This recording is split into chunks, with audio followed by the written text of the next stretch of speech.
Desde los años 70 hubo un esfuerzo coordinado por parte de los amos de la humanidad y los dueños de la sociedad por cambiar la economía en dos aspectos clave.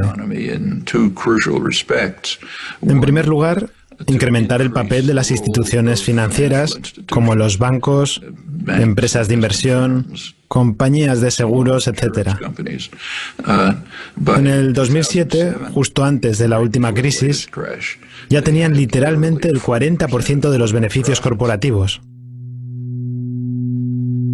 Mucho más que en cualquier otro momento.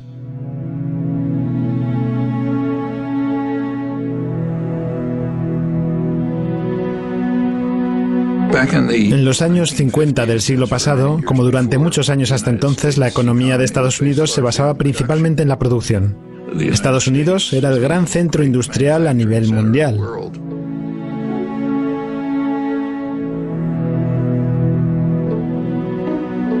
Las instituciones financieras solían ser una parte relativamente pequeña de la economía, y su función era distribuir los activos no utilizados, como los depósitos bancarios de los ahorristas, para la actividad productiva.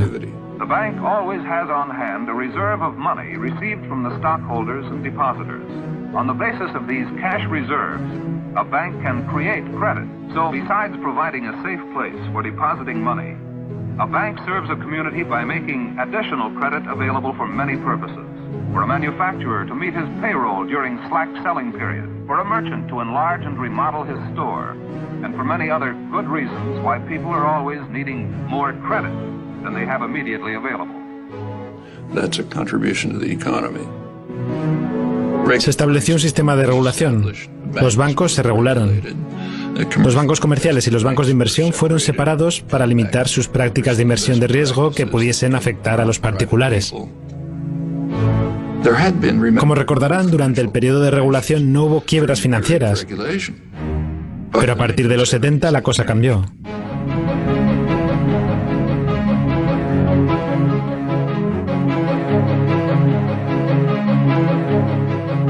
Es cuando empezó este enorme aumento de movimientos de capital especulativo, un aumento realmente astronómico. Se dio un giro muy significativo en el sector financiero, de los bancos tradicionales a las inversiones de riesgo, los instrumentos financieros complejos, las manipulaciones monetarias, etc. Cada vez más el negocio del país pasa a no ser la producción, al menos no aquí en el interior del país. El negocio principal aquí son los negocios. Esto se nota incluso en la selección de directores. En los años 50 o 60 del siglo pasado, el director de una importante corporación estadounidense muy probablemente era ingeniero, alguien que estudió gestión industrial en el Instituto Tecnológico de Massachusetts, por ejemplo. Pero actualmente los que ocupan los cargos de dirección y otros altos cargos de gestión son graduados de escuelas de negocios que aprendieron artimañas financieras de todo tipo y cosas por el estilo. En los años 70, General Electric, por ejemplo, podía sacar más beneficio mediante juegos financieros que cualquiera produciendo bienes en Estados Unidos. Hay que recordar que General Electric hoy en día es esencialmente una institución financiera. Hace la mitad de sus beneficios moviendo capital de maneras complicadas. Y no está nada claro si realmente generan algún valor para la economía. Existe un fenómeno llamado financiarización de la economía. Junto con este proceso se da la deslocalización de la producción.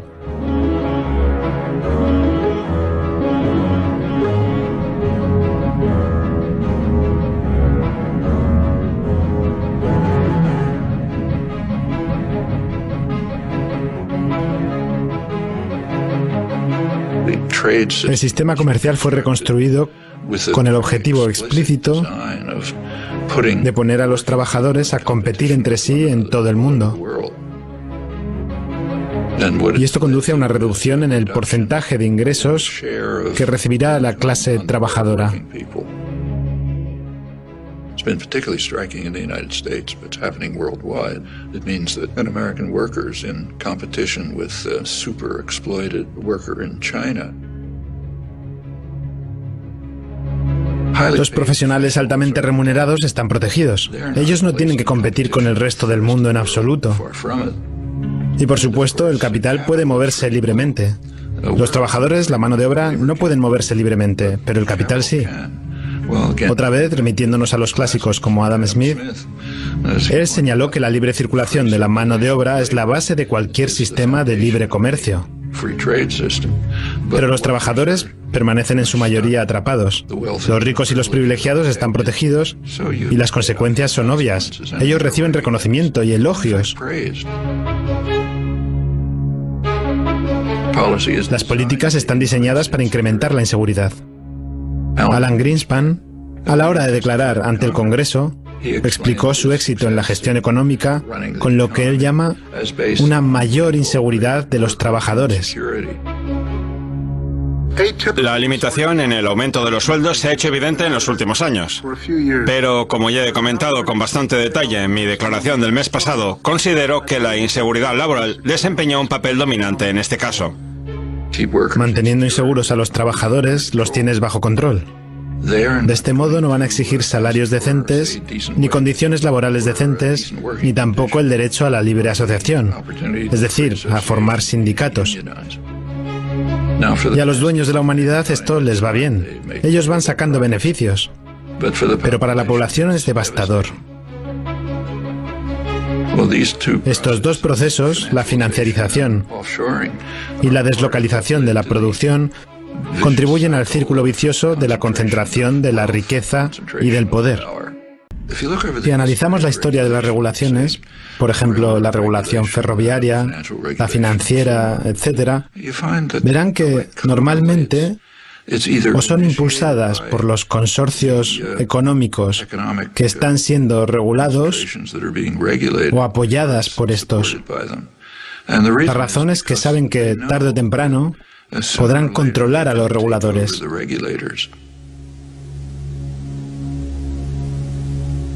Todo termina con lo que se llama captura regulatoria. Los negocios regulados en realidad controlan a los reguladores.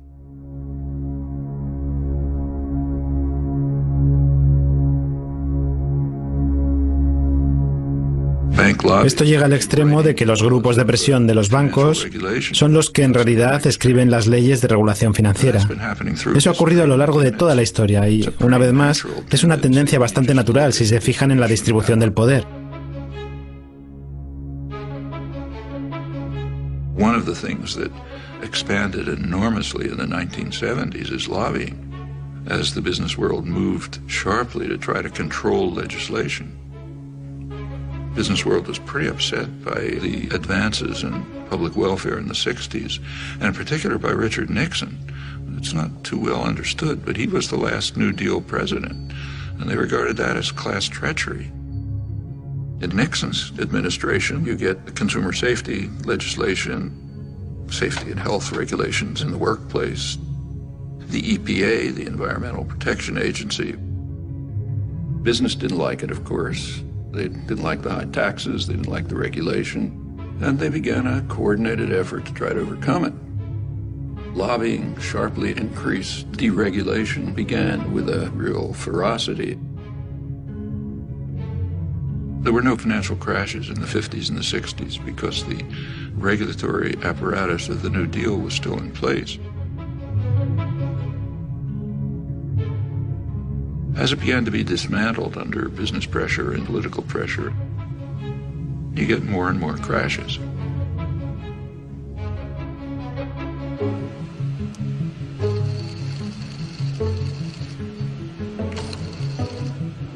Esto continuó durante años.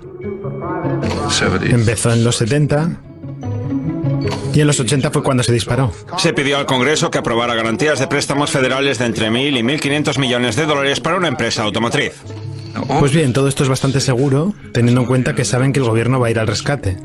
Fíjense, por ejemplo, en Reagan. En lugar de dejarles que pagaran el precio, Reagan rescató a los bancos como el Continental Illinois, el mayor rescate en la historia de Estados Unidos hasta aquel momento. De hecho, terminó su legislatura con una enorme crisis económica, la crisis de ahorros y préstamos, y el gobierno intervino y los rescató. El presidente Bush firmó hoy la ley para el rescate de 300 millones de dólares de la crisis de ahorros y préstamos. En 1999 se desmanteló la regulación para separar a los bancos comerciales de los bancos de inversión. Entonces llegaron los rescates de Bush y de Obama. Bear Stearns acude al gobierno federal para mantenerse a flote. El presidente Bush defendió la decisión de rescatar a Citigroup. Fannie Mae y Freddie Mac solicitaron un total de $3.000 millones más. El rescate podría ser mucho mayor, suponiendo el agravamiento de los problemas económicos de Estados Unidos. Y ya están creando el siguiente rescate. Cada vez que esto ocurre, se recurre a los contribuyentes para rescatar a aquellos que crearon la crisis, que con cada vez más frecuencia son las grandes instituciones financieras. Mientras tanto, para los pobres, se deja que prevalezcan las leyes del mercado, que no esperen ninguna ayuda por parte del gobierno. El gobierno es el problema, no la solución, y así todo. Eso esencialmente es el neoliberalismo. Tiene este carácter dual que tiene sus orígenes en la historia económica. Una serie de reglas para los ricos y una serie de reglas opuestas para los pobres. El sueño americano, como muchos ideales, era en parte simbólico, pero también en parte real. Los años 50 y 60 fueron los años de mayor crecimiento en toda la historia de la economía estadounidense. La Edad de Oro. Era un crecimiento bastante igualitario, es decir, la quinta parte más pobre del país prosperaba al mismo ritmo que la quinta parte más rica. El gobierno implementó algunas medidas de bienestar social que mejoraron la vida de la mayor parte de la población. Por ejemplo, un trabajador negro podía encontrar un trabajo decente en una fábrica de automóviles, comprar una casa, un auto, llevar a los niños a la escuela, etc. Y lo mismo en todos los ámbitos. Cuando Estados Unidos era principalmente un centro industrial, se preocupaba por sus consumidores aquí en el país. Es sabido que Henry Ford subió el salario de sus empleados para que pudieran comprar automóviles. Cuando te fijas en la plutonomía internacional, como les gusta llamarles a los bancos, que es un pequeño porcentaje de la población mundial que acumula cada vez más riqueza, ya no les preocupa casi lo que les ocurre a los consumidores estadounidenses, porque de todas formas la mayoría de ellos no van a consumir sus productos, al menos no a gran escala. Sus objetivos son los beneficios del próximo trimestre, aunque se basen en manipulaciones financieras, un salario alto, unas bonificaciones generosas, producir en el extranjero si es necesario, y producción orientada a las clases ricas del país y sus iguales en el extranjero. ¿Y qué hay del resto? Para referirnos a ellos también hay un término que se está usando ahora. Los llaman precariado o proletariado precario. La clase trabajadora mundial que vive una vida cada vez más precaria. Y esto está relacionado con la actitud hacia el país en su conjunto.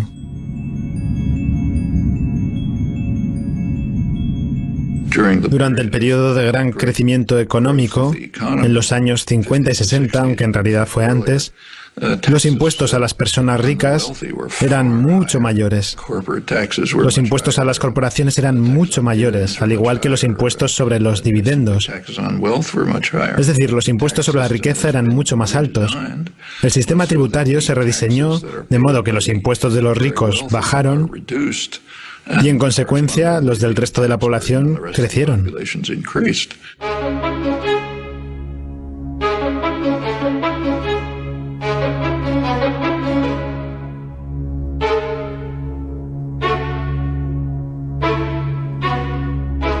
Ahora se tiende a mantener solamente los impuestos sobre el salario y sobre el consumo, que es algo que todos tienen que pagar, no sobre los dividendos que solo afectan a los ricos. Y las cifras son bastante chocantes.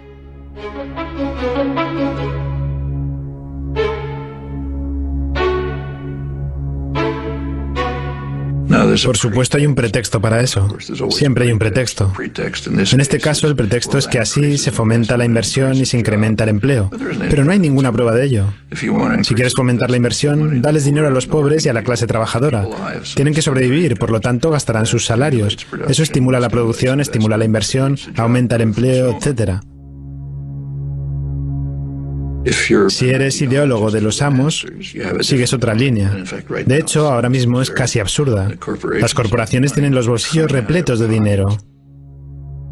De hecho, General Electric paga 0 impuestos y gana unos beneficios enormes. Los registra en otro lugar o aplaza el pago, pero no paga impuestos. Y esto es algo habitual.